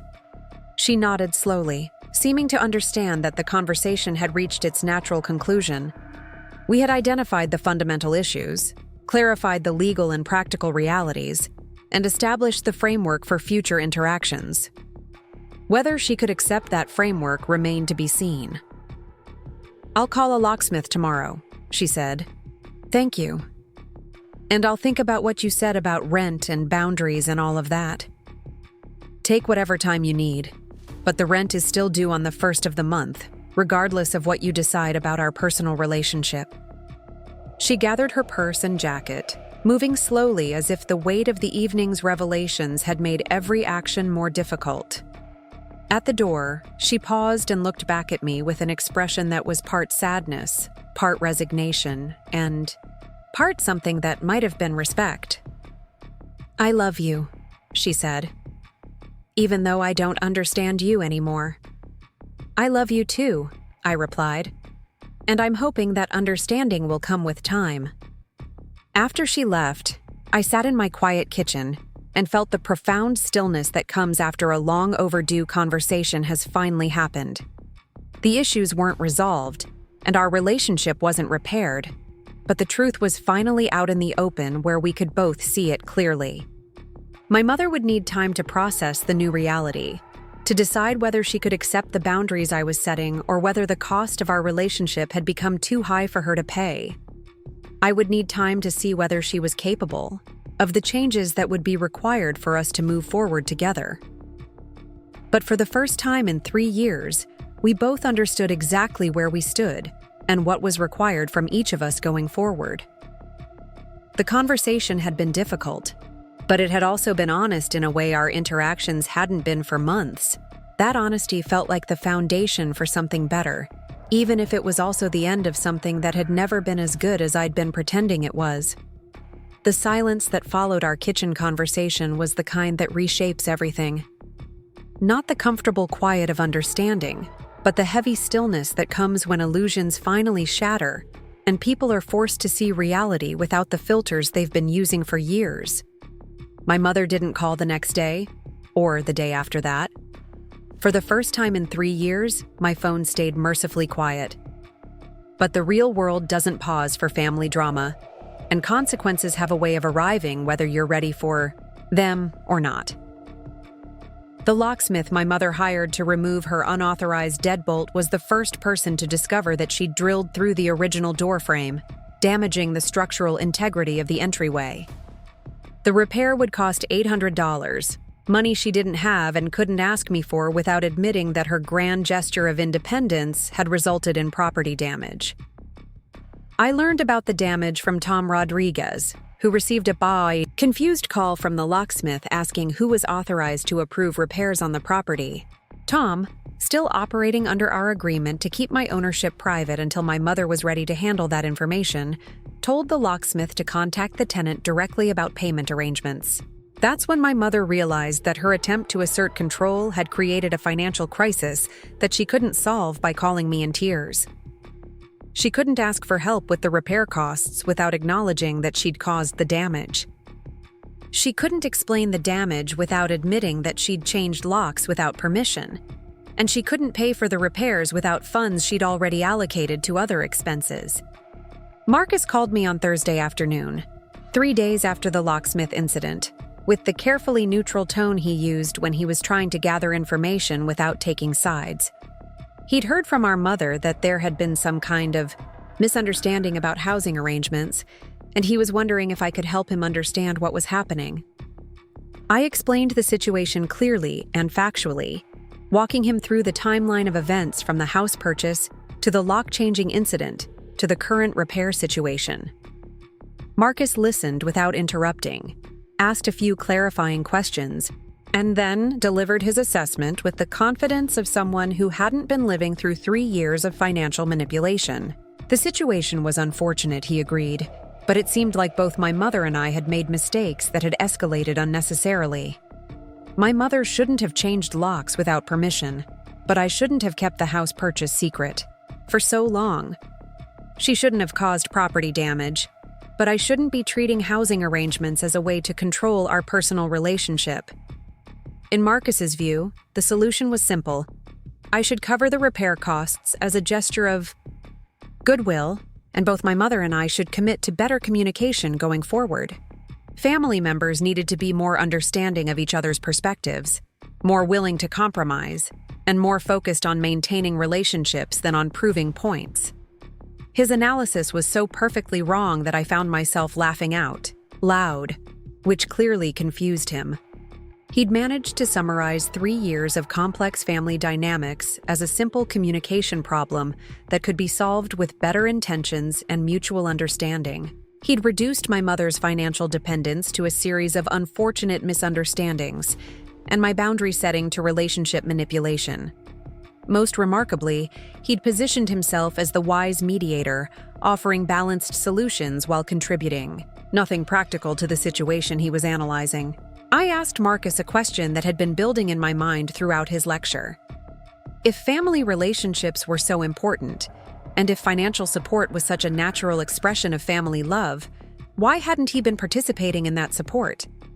For the past 3 years? The question caught him off guard. He'd been operating under the assumption that his role was to provide emotional guidance, while mine was to handle practical problems. He'd never considered that the division of labor in our family might be inequitable, or that his advice about generosity and understanding might be easier to give than to follow. He explained with some embarrassment that he'd assumed I was better positioned to help financially because I lived closer to our mother and had more direct knowledge of her day-to-day needs. He'd thought his contributions of regular phone calls and emotional support were valuable in their own way, and he'd never realized that the financial burden had become as significant as I was describing. The conversation was illuminating for both of us. Marcus genuinely hadn't understood the scope of the financial support I'd been providing, partly because I'd never spelled it out clearly, and partly because he'd never asked for specifics. He'd seen my mother's requests for help as occasional emergencies rather than ongoing dependence, and he'd interpreted my responses to those requests as evidence that I was comfortable with the arrangement. For my part, I realized that I'd been enabling Marcus's non-participation by never directly asking for his help or clearly explaining why I needed it. I'd assumed that he understood the situation and was choosing not to contribute, when in fact, he'd been operating with incomplete information and making decisions based on assumptions rather than facts. The revelation was both frustrating and hopeful. Frustrating because it meant that 3 years of financial strain might have been shared more equitably if I'd been more direct about asking for help. Hopeful because it suggested that Marcus might be willing to step up once he understood what was actually needed. I proposed a test of his newly expressed commitment to family support. The repair costs for the door frame were $800. If Marcus wanted to demonstrate that family members should help each other financially, he could cover those costs instead of lecturing me about covering them myself. The silence that followed my proposal was telling. Marcus was discovering the difference between agreeing with the principle of family financial support and actually providing that support with his own money. He was learning what I'd been experiencing for 3 years, that good intentions don't pay bills, and that advice about generosity is much easier to give than generosity is to practice. He agreed to think about it, which in Marcus speak meant he was hoping the problem would resolve itself without requiring actual action from him. But the seed of accountability had been planted, and for the first time, He was being asked to contribute something more substantial than weekly phone calls and well-meaning advice. While Marcus was thinking about his contribution to the family support system, my mother was discovering the practical consequences of her Declaration of Independence. The damaged door frame made her house less secure, but she couldn't afford to repair it without help she'd declared she no longer wanted. She'd told our neighbors that she was taking a break from her difficult daughter, but now she needed to explain why her front door looked like it had been attacked with power tools. She also couldn't use the deadbolt she'd purchased because it wouldn't function properly in the damaged frame. Every time she looked at her front door, she was reminded that her grand gesture of autonomy had resulted in a problem she couldn't solve independently. The irony wasn't lost on me, but I didn't take any satisfaction in her predicament. Watching someone you love struggle with the consequences of their poor decisions is painful, even when those consequences are entirely self-inflicted. I wanted my mother to learn from the situation, but I didn't want her to suffer unnecessarily while she figured out how to do that. Emma noticed the change in our household dynamics immediately. For 3 years, her childhood had been punctuated by my phone conversations with her grandmother, urgent discussions about money and housing and family obligations that she'd absorbed even when she wasn't directly involved. Suddenly, those conversations stopped. The phone calls that used to interrupt our evenings disappeared. The stress that used to follow me home from visits to my mother's house evaporated. Emma didn't ask directly what had changed, but she started, making comments about how much more relaxed I seemed, how much more time we seemed to have together, how much quieter our house felt in the evenings. She also started asking if we could afford things again, activities and experiences she'd stopped requesting during the months when every extra dollar was going toward supporting my mother. The questions broke my heart because they revealed how much my financial stress had affected her sense of security. She'd been living with the anxiety that we couldn't afford normal childhood experiences, not understanding that the problem wasn't our income but my mother's additional expenses. She'd been absorbing my worry about money without understanding that the worry was about someone else's money management, rather than our own financial stability. I started saying yes to Emma's requests again. Yes to the art classes she'd been wanting to try. Yes to the science museum membership she'd mentioned months earlier. Yes to the sleepover birthday party that required a gift and transportation and all the small expenses that had felt impossible when I was covering 2 households instead of 1. Watching Emma's face light up when I agreed to these normal childhood experiences reminded me why boundaries matter. It's not just about protecting yourself from other people's poor decisions. It's about protecting the people who depend on you from the consequences of your inability to say no to demands that compromise their well-being. The transformation in our daily life was remarkable. Without the constant low-level crisis management that had characterized our relationship with my mother, Emma and I had space for spontaneous activities, uninterrupted conversations, and the kind of present moment attention that builds strong relationships between parents and children. We started cooking together more often, trying new recipes and talking about her school projects and friends and all the ordinary details that make up a child's world. We went for walks in the neighborhood without my phone buzzing with urgent requests for financial assistance. We read books together before bed, without me worrying about whether I'd allocated enough money for someone else's emergency expenses. The peace felt almost surreal after 3 years of chaos, but it also felt sustainable in a way that our previous situation never had.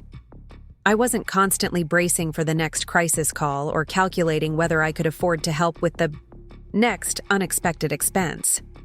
I wasn't torn between my mother's immediate needs and Emma's long-term security.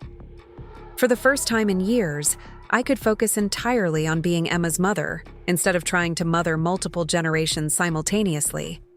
But peace in one relationship doesn't always translate to peace in all relationships, and my mother's silence was becoming its own form of communication. She wasn't calling to ask for money, but she also wasn't calling to maintain any kind of personal connection. She was treating our relationship as if it were truly over, as if my refusal to continue subsidizing her lifestyle meant that we could no longer have any kind of meaningful interaction. The silent treatment was a familiar tactic from my childhood, one my mother had used whenever she felt hurt or misunderstood. She would withdraw completely, making it clear through her absence that she was waiting for an apology or a gesture of reconciliation that acknowledged her rightness and my wrongness. As a child, I'd always been the one to break first, to seek her out and apologize for whatever I'd done to upset her. As an adult, I recognized the pattern for what it was: emotional manipulation designed to punish me for having boundaries and reward me for abandoning them. This time, I didn't break. I missed our conversations, missed knowing how she was doing, missed the easy familiarity of our relationship before money became such a divisive issue. But I didn't miss the constant stress, the financial pressure, or the feeling that I was always one crisis away from disappointing someone I loved. The standoff continued for 2 weeks. My mother managed her daily life without calling me for advice, financial assistance, or emotional support. I managed mine without worrying about her next emergency or calculating whether I could afford to help with her latest request. The separation was harder for her than for me, which became apparent when she started reaching out to other family members to discuss her situation. My Aunt Carol, my mother's younger sister, called me on a Friday evening to express concern about the family conflict and to offer her perspective on the situation. Carol had heard my mother's version of events, which apparently focused heavily on my sudden transformation from generous daughter to controlling landlord. According to this narrative, I had secretly purchased my mother's house as a way to gain power over her living situation, then used that power to force her into financial dependence while criticizing her spending decisions. The story was compelling, in its simplicity, casting my mother as the victim of her daughter's manipulation and me as the villain who had betrayed family trust for personal gain. It was also almost entirely inaccurate, but truth and narrative don't always align when people are trying to make sense of complex situations. I explained the actual timeline to Carol, walking her through 3 years of financial support, the practical reasons for buying the house, and the circumstances that had led to our current impasse. Carol listened thoughtfully, asked good questions, and gradually began to understand that the situation was more complicated than my mother had presented. By the end of our conversation, Carol had a clearer picture of the financial dynamics that had been straining our family relationships. She also had a better understanding of why I'd felt the need to establish boundaries that my mother was interpreting as punishment. Carol's response was pragmatic and refreshingly honest.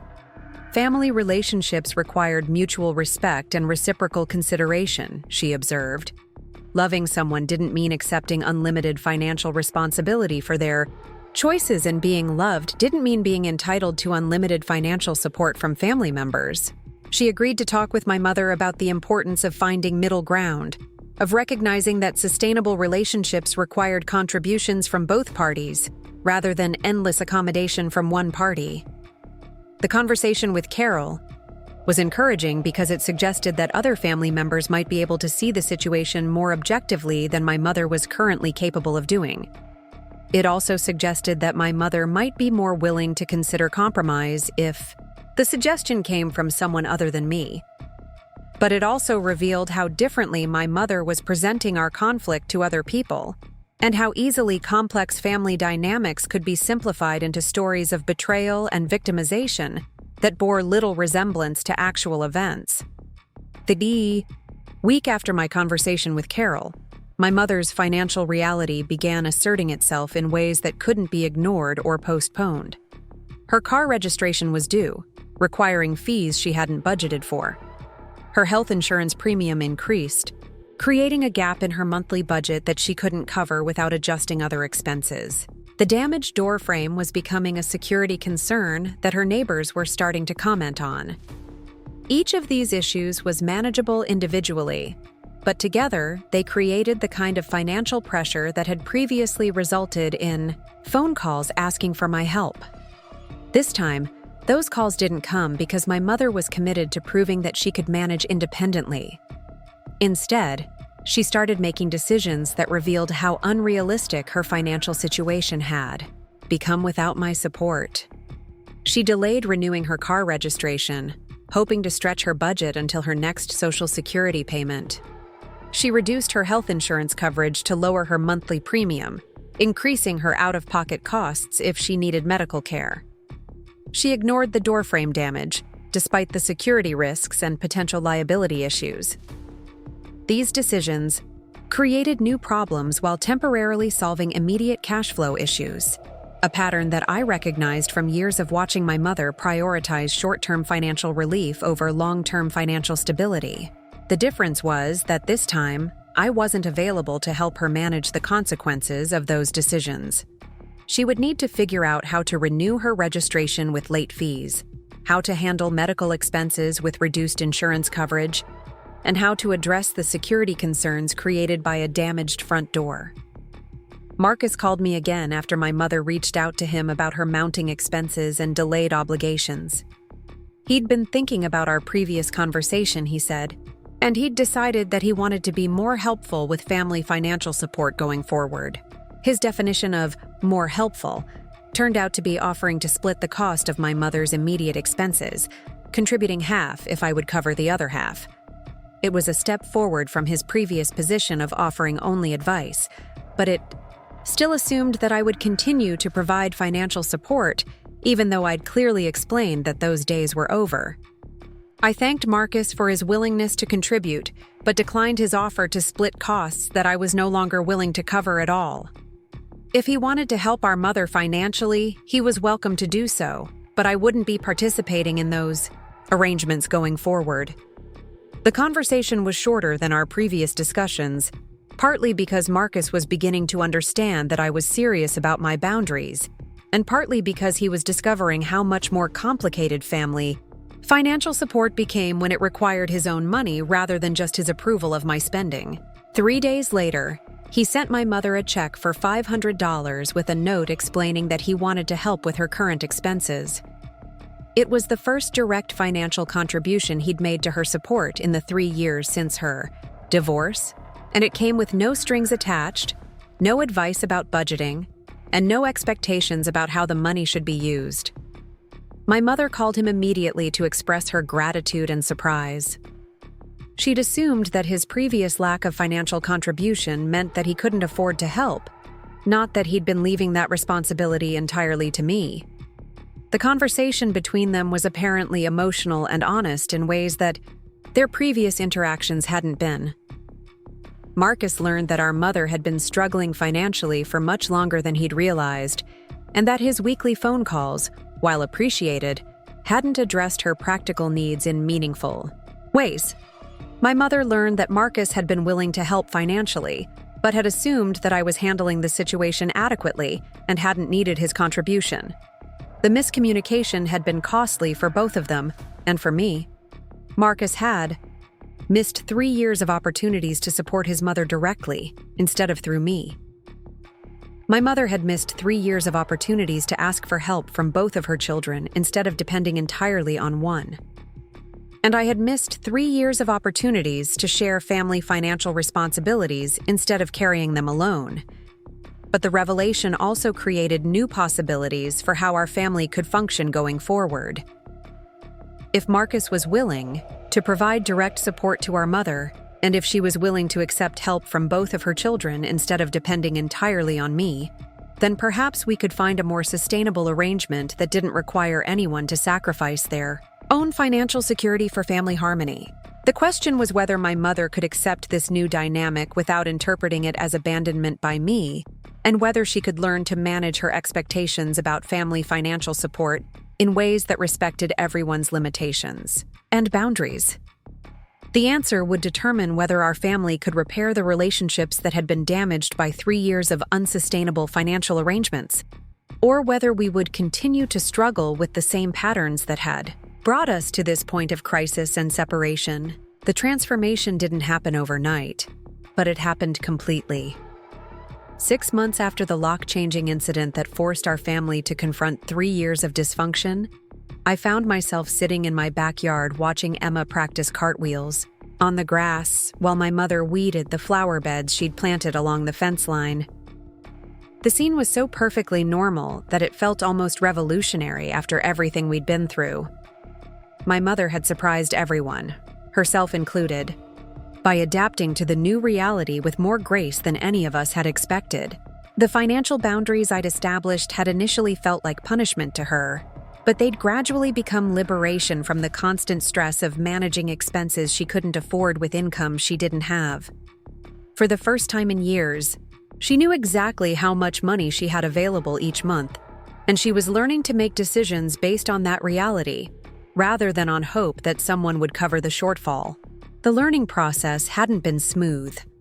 The first month after Marcus sent her the $500 check, she'd spent it on home improvements and gift purchases, assuming that his financial support would continue at that level indefinitely. When the next month arrived without another check, she'd called him in a panic about her rent payment, only to discover that his contribution had been a one-time gesture rather than an ongoing commitment. The conversation that followed had been illuminating for both of them.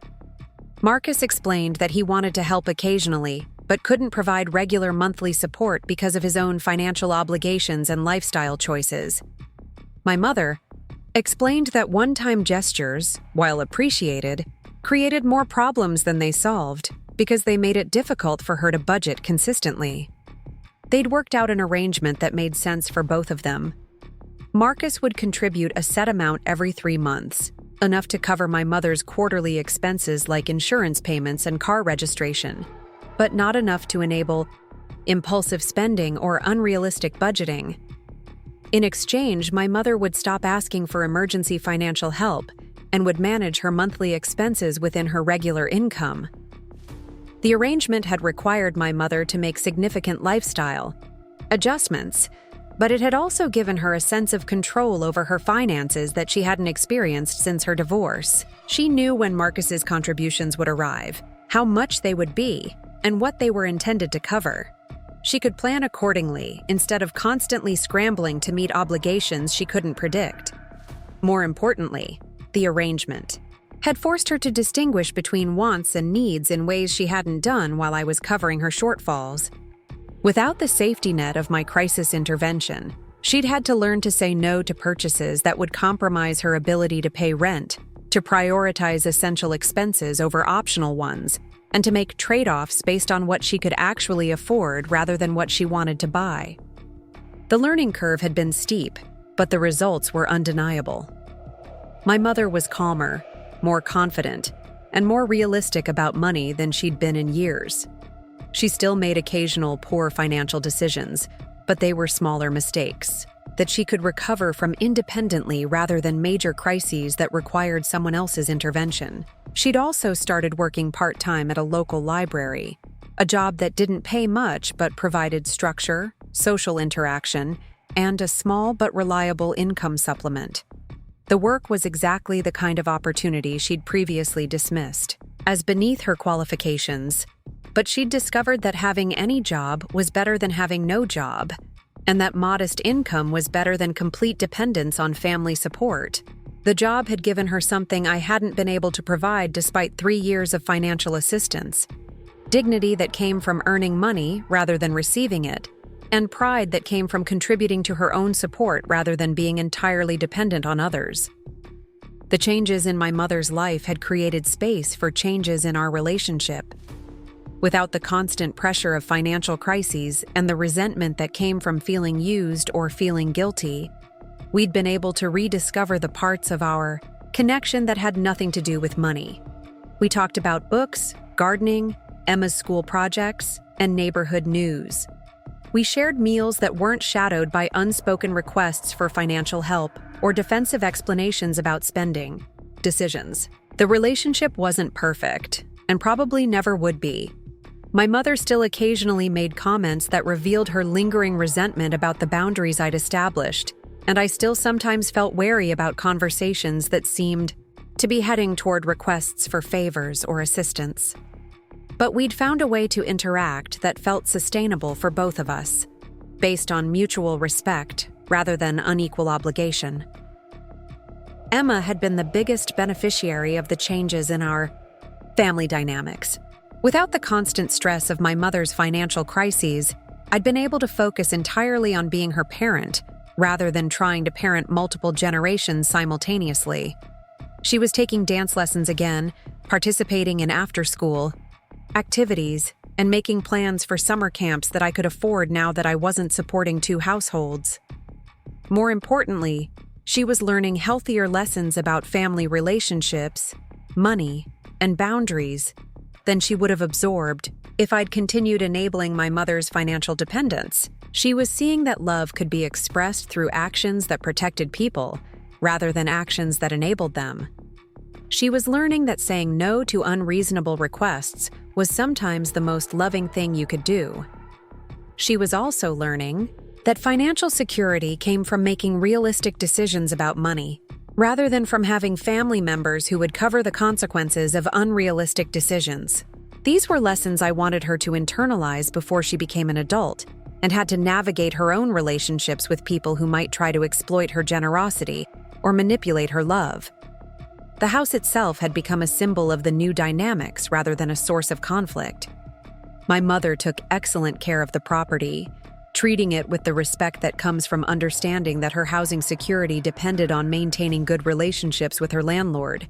She'd repaired the doorframe damage at her own expense, using money from Marcus's quarterly contribution, and she'd made small improvements to the garden and interior that enhanced the property value. I'd adjusted her rent twice over the 6 months, both times to reduce it rather than increase it, in recognition of her improved financial management and the care she was taking with the property. The reductions weren't large, but they were meaningful. Gestures that acknowledged her efforts to be a responsible tenant and to rebuild our relationship on healthier terms. The arrangement benefited both of us financially. My mother had stable housing at below-market rates, and I had a reliable tenant who treated my property investment with care and respect.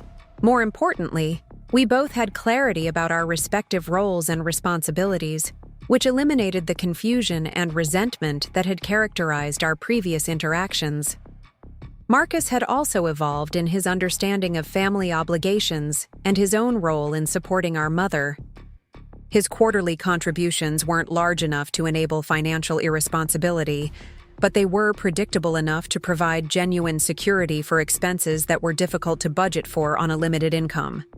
He'd also started visiting, more frequently, partly because the family dynamics were less stressful, and partly because he'd realized that his physical presence was more valuable to our mother than his financial contributions. The visits had given him first-hand knowledge of our mother's actual living situation and spending habits, which had replaced his previous assumptions with accurate information about what she needed and what she could manage independently. He'd stopped offering advice about budgeting and job searching because he could see that she was handling those challenges successfully. Instead, he focused on providing the emotional support that he was actually good at giving. The change in Marcus's role had been as liberating for him as the change in financial arrangements had been for my mother and me. He no longer felt guilty about not providing more financial support because he was contributing appropriately to his income and circumstances. He no longer felt responsible for solving problems that were outside his expertise because those problems were being handled by people who were better positioned to address them. Most importantly, he'd learned to distinguish between helping and enabling, between supporting family members and subsidizing their poor decisions. The distinction had made him a more effective helper and a less resentful family member. The broader family had also adjusted to the new reality. Aunt Carol had become a regular presence in our mother's life, providing friendship and social connection that had previously been missing while my mother focused all her emotional energy on securing financial support from her children. Other relatives had stepped up with different kinds of assistance, from helping with household projects to including my mother in social activities that she could afford to participate in. The support network that developed around my mother was more diverse and sustainable than the previous arrangement, where I'd been responsible for meeting most of her needs. She had emotional support from Marcus, practical support from me, social support from extended family, and financial independence through her own income and carefully managed assistance. The network also provided multiple sources of feedback about her financial decisions, which had replaced my role as the sole voice of reason about money matters. When my mother considered purchases that seemed unwise, she had several people who could offer perspective rather than one person whose advice she could dismiss as controlling or unsympathetic. The collective wisdom of the support network was more effective than my individual efforts had been, partly because the advice came from people who weren't financially invested in the outcomes of her decisions, and partly because it was harder to dismiss multiple voices than to ignore a single critic. Emma's relationship with her grandmother had also improved dramatically once the financial stress was removed from our family interactions. They could spend time together without the undercurrent of tension that had characterized my relationship with my mother during the crisis years. Emma could enjoy her grandmother's attention without absorbing my anxiety about the cost of that attention or the sustainability of our family dynamics. My mother had become more intentional about her interactions with Emma, focusing on activities that didn't require spending money and conversations that weren't shadowed by adult financial stress. They worked in the garden together, read books from the library, and took walks around the neighborhood. Simple activities that built genuine connection without creating additional financial pressure for anyone. Emma was learning that family relationships could be sources of joy and comfort rather than stress and obligation. She was seeing that adult problems could be solved through communication and boundary setting rather than through endless accommodation and resentment. She was absorbing lessons about healthy relationships that would serve her well when she encountered similar challenges in her own adult life. The changes in our family had also affected my professional life in unexpected ways. Without the constant distraction of financial crises and family drama, I'd been able to focus more effectively on my work and career development. I'd received a promotion that came with increased responsibilities and a salary bump that improved our financial security. Significantly, the promotion hadn't been available to me during the years when I was constantly stressed about family obligations and frequently distracted by phone calls about urgent expenses and housing concerns. My improved focus and reduced stress had made me a more effective employee and a stronger candidate for advancement opportunities. The salary increase had given Emma and me even more financial breathing room, but it had also reinforced my conviction that the boundaries I'd established with my mother had been necessary and beneficial. If I'd continued subsidizing her lifestyle, I might have missed the professional opportunities that had improved our long-term financial prospects significantly. The irony wasn't lost on me that refusing to provide unlimited financial support to my mother had ultimately resulted in better financial outcomes for both of us. She'd learned to live within her means and found dignity in contributing to her own support. I'd been able to focus on career advancement that benefited my own family's future. The lesson was one that I wanted Emma to understand. Sometimes the most loving thing you can do for someone is to refuse to enable their dependence on you. Sometimes helping people means allowing them to experience the consequences of their choices rather than shielding them from those consequences indefinitely. On this particular Saturday afternoon, as I watched my mother and daughter working together in the garden while I graded papers at the picnic table, I reflected on how dramatically our family had changed in such a relatively short period of time. The transformation hadn't been easy for any of us, but it had been necessary and ultimately beneficial for everyone involved. My mother looked genuinely happy in a way she hadn't during the crisis years when she'd been constantly stressed about money and constantly resentful about having to ask for help.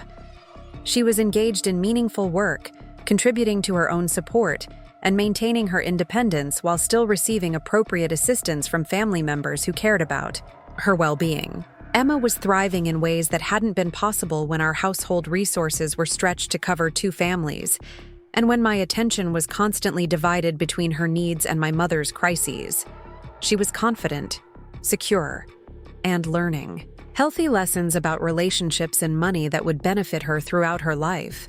I was calmer, more focused, and more effective as both a parent and a professional than I'd been during the years when I was trying to solve everyone's problems while neglecting my own family's needs. I'd learned that boundaries weren't selfish, but necessary, that love could be expressed through limitation as well as through accommodation, and that sustainable relationships required mutual respect and reciprocal consideration. Marcus had discovered that he could contribute meaningfully to family support without sacrificing his own financial security or taking on responsibilities that he wasn't equipped to handle. He'd learned to offer appropriate assistance while maintaining healthy boundaries, and he'd developed a more realistic understanding of what family members could reasonably expect from each other. The changes hadn't come without cost. We'd lost some of the comfortable familiarity that had characterized our family relationships before the financial stress became overwhelming. We'd had to acknowledge painful truths about manipulation, dependence, and resentment that had been easier to ignore when they were hidden beneath surface politeness and forced accommodation. But we'd gained something more valuable: relationships that were based on choice rather than obligation, on mutual respect rather than unequal sacrifice, on healthy boundaries rather than unlimited accommodation. We'd learned to interact with each other as adults with separate lives and legitimate limitations, rather than as family members with unlimited claims on each other's resources and attention. The house that had been the symbol of our conflict had become the foundation of our recovery. It provided my mother with stable, affordable housing while giving me a reasonable return on my investment. It represented our commitment to finding practical solutions to family challenges rather than relying on endless crisis management and emotional manipulation. More importantly, it had forced all of us to confront the reality that love and money were separate things, that family support had to be sustainable to be meaningful, and that enabling someone's irresponsible behavior wasn't the same thing as helping them build a better life. As the afternoon faded into evening, my mother and Emma finished their gardening and came over to the picnic table where I was working. Emma's hands were dirty and her face was flushed with exertion and excitement. My mother looked tired but satisfied, the way people look when they've accomplished something worthwhile. "We planted sunflowers along the back fence," Emma announced. "Grandma says they'll be taller than me by the end of summer." "That's wonderful," I replied, genuinely pleased by their collaboration and by the obvious joy they'd found in working together. "Did you remember to water them?" "Of course," my mother said with mock indignation. "I've been gardening longer than you've been alive." The gentle teasing was comfortable, familiar, and free of the undercurrents that had poisoned our interactions during the crisis years. We could joke with each other again because we weren't walking on eggshells around unspoken resentments and unacknowledged manipulations. "What's for dinner?" Emma asked, settling onto the picnic bench beside me. "I was thinking we could order pizza," I said. "We could eat out here and watch the sunset." "Can Grandma stay?" Emma asked, and the question was casual rather than loaded. A simple request for extended family time rather than a test of family loyalty or financial obligation. "If she wants to," I replied, looking at my mother with an invitation that came with no strings attached. "I'd like that," my mother said, and her smile was genuine rather than calculated, pleased rather than relieved. As we called in our pizza order and settled around the picnic table to wait for delivery, I realized that this was what I'd been trying to achieve all along: a family dynamic that felt sustainable and genuine, based on affection rather than obligation, characterized by joy rather than stress. It had taken a crisis to get us here, and the path had been more difficult than any of us had anticipated. But we'd emerged from the conflict with stronger boundaries, clearer communication, and healthier expectations of each other. My mother was learning to take pride in her independence rather than feeling ashamed of her limitations. Emma was learning that family relationships could be sources of support and joy rather than anxiety and obligation. Marcus was learning to contribute appropriately to family welfare without sacrificing his own well-being or taking on responsibilities beyond his capacity. And I was learning that love sometimes required saying no, that helping sometimes meant stepping back, and that the most sustainable relationships were those based on mutual respect rather than unequal sacrifice. The pizza arrived as the sun was setting, painting the backyard in golden light that made everything look warm and peaceful. We ate dinner together under the emerging stars, talking about gardening and school projects and weekend plans, all the ordinary topics that make up family life when it's not overshadowed by crisis and conflict. Emma fell asleep at the table, exhausted by her day of gardening and play. My mother and I carried her inside together, working as a team to get her cleaned, up and into bed without waking her completely. The cooperation felt natural rather than forced, based on shared concern for Emma's well-being rather than complicated family obligations. After Emma was settled, my mother and I returned to the backyard to clean up the dinner dishes and enjoy the quiet evening air. We worked in comfortable silence, each lost in our own thoughts, but at peace with each other's presence. "Thank you," my mother said as we finished putting the dishes in the kitchen sink. "For what?" I asked. "For buying the house, for setting boundaries, for forcing me to figure out how to take care of myself." The gratitude was unexpected but welcome. Recognition that the difficult conversations and painful adjustments had ultimately served everyone's best interests. "Thank you for learning to take care of yourself," I replied, "for showing Emma what independence looks like, for proving that families can change and grow." We stood in my kitchen, in the house that had forced us to confront 3 years of dysfunction, surrounded by the peace that comes from relationships based on choice rather than obligation. The transformation hadn't been easy, but it had been worth every difficult conversation, every boundary-setting moment, every instance of refusing to enable behavior that was harmful to all of us. My mother gathered her things and prepared to drive home to the house she was learning to think of as hers, even though my name was on the deed. I walked her to the door, appreciating the symbolism of her leaving under her own power rather than in crisis, going home to a place she could afford rather than a lifestyle she couldn't sustain. "Same time next weekend?" she asked, referring to our new tradition of Saturday afternoon garden work and family dinners. "Same time next weekend," I confirmed, looking forward to continued family connection that felt sustainable and genuine. After she left, I stood in my quiet house and marveled at how peaceful it felt to love someone without feeling responsible for solving all their problems. The house was still, Emma was sleeping safely, and I was free to focus on my own goals and dreams without constantly worrying about someone else's crisis or emergency. The story that had begun with changed locks and damaged doors had evolved into something beautiful, a family that had learned to love each other without losing themselves, to provide support without enabling dependence, and to maintain connections without sacrificing their own well-being.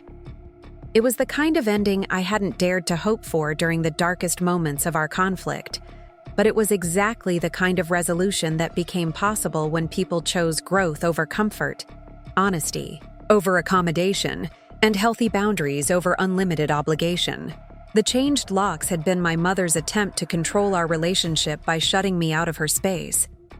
What she'd discovered was that real control came from managing her own life rather than manipulating mine, and that real security came from independence rather than dependence. The house I'd bought to solve our housing crisis had become the foundation for rebuilding our family relationships on healthier terms. The investment had paid dividends not just financially, but emotionally and relationally in ways I was still discovering, and the boundaries I'd established to protect Emma and myself had created space for my mother to find her own strength, for Marcus to find his own appropriate role in family support, and for all of us to discover what family relationships could look like when they were based on mutual respect rather than unequal sacrifice. As I turned off the lights and prepared for bed, I thought about Emma sleeping peacefully upstairs, secure in the knowledge that her family relationships were sources of joy rather than stress, and that the adults in her life were capable of solving their own problems rather than creating endless crises for others to manage. It was the greatest gift I could give her. The example of a mother who had learned to set boundaries with love, to say no with compassion, and to choose her own family's well-being without guilt or apology. The story wasn't over, because relationships are never really finished, always evolving and growing and changing as people learn and heal and discover new ways of connecting with each other. But this chapter had ended well, with understanding replacing resentment, with independence replacing dependence, and with genuine love replacing obligated accommodation. It was enough. It was more than enough. It was everything I'd been trying to build during 3 years of crisis and conflict, and it was worth every difficult moment that had brought us to this place of peace and mutual respect. The locks had been changed, but the doors to healthy family relationships had finally opened, and that made all the difference. Up next, you've got 2 more standout stories right on your screen. If this one hit the mark, you won't want to pass these up. Just click and check them out.